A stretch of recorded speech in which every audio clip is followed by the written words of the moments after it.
नमस्कार प्यारे बच्चों, आशा करता हूँ आप बहुत अच्छे होंगे। बच्चों, आज हम शुरुआत करने जा रहे हैं साइंस फैक्ट सीरीज़ की, जिसमें हम आज की जो चर्चा रहेगी वो रहेगी हरित क्रांति अर्थात ग्रीन रेवोल्यूशन की। प्यारे बच्चों, आप अपने खेत में या आसपास के खेतों में आज जो उपज देखते हैं या फसलें देखते हैं, जैसे गेहूँ है, चावल है, अन्य खाद्यान्न फसलें जो हैं, ये जितनी उत्पादन क्षमता आज आपको दिखलाई पड़ती है, शायद ऐसा हमेशा नहीं था। आखिर भारत में ऐसा क्या हुआ कि इसकी उत्पादन क्षमता इतनी ज़्यादा हो गई? चलिए उससे संबंधित कुछ अन्य फैक्ट्स पर हम चर्चा करते हैं। एक एक करके सभी बातें आपको समझनी होंगी। अगर हम ग्रीन रेवोल्यूशन की बात करें प्यारे बच्चों, तो वर्ष 1960 के मध्य जब पूरे देश में अकाल की स्थिति बनने लगी, तो उन परिस्थितियों में भारत की सरकार ने विदेशों से हाइब्रिड बीज मंगाए जो उच्च उत्पादक किस्में थी, अर्थात हाई यील्डिंग वेराइटीज़ थी, जिन्हें शॉर्ट में HYV कहा जाता है। सबसे पहले HYV 1960 से 63 के आसपास देश के 7 राज्यों में 7 जिलों में इसका प्रयोग किया गया। यह प्रयोग सफल रहा। तब वर्ष 1966-67 में भारत में हरित क्रांति को औपचारिक तौर पर अपनाया गया और इसका जो मौलिक उद्देश्य था वो यही था कि भारत में ज़्यादा से ज़्यादा आबादी को खाद्यान्न सामग्री उत्पन्न हो सके, अर्थात खाद्य फसलें, जिसमें गेहूँ, चना, चावल आदि आते हैं, और इस क्रांति से वो संभव हो पाया।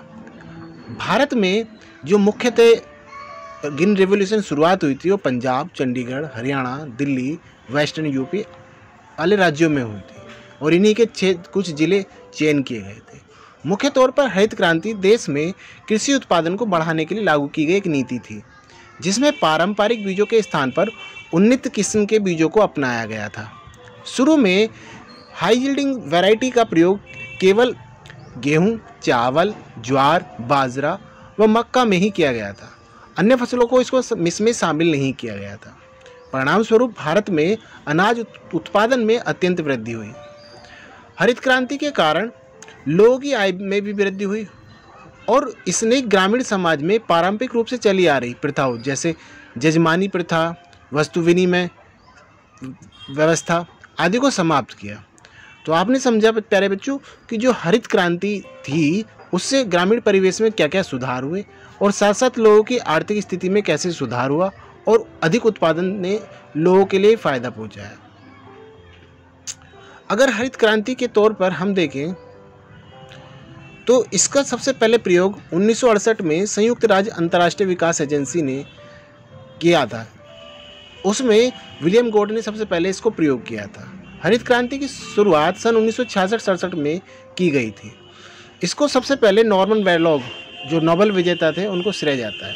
भारत में हरित क्रांति के जनक MS स्वामीनाथन थे, जबकि राजनीतिक स्तर पर बाबू जगजीवन राम का बहुत बड़ा कंट्रीब्यूशन रहा था। वो उस समय के भारत के कृषि एवं खाद्य मंत्री थे, इसलिए उनको भारत में हरित क्रांति का प्रणेता भी माना जाता है। तो इस तरीके से भारत में समय समय पर विभिन्न लोगों ने अपना अपना योगदान दिया। उन्हीं में से जैसे हमने चर्चा की स्वामी विवेकानंद जी, वो ये है स्वामीनाथन जी हैं। तो इस तरीके से हमने कुछ बिंदुओं पर चर्चा की हरित क्रांति से संबंधित, जिसका मौलिक उद्देश्य भारत में खाद्यान्न फसलों की उत्पादन क्षमता को बढ़ाना था, जिसमें मुख्यतः गेहूं, चावल, मक्का, ज्वार आदि थे। मिलते हैं बच्चे नए टॉपिक के साथ। Bye bye.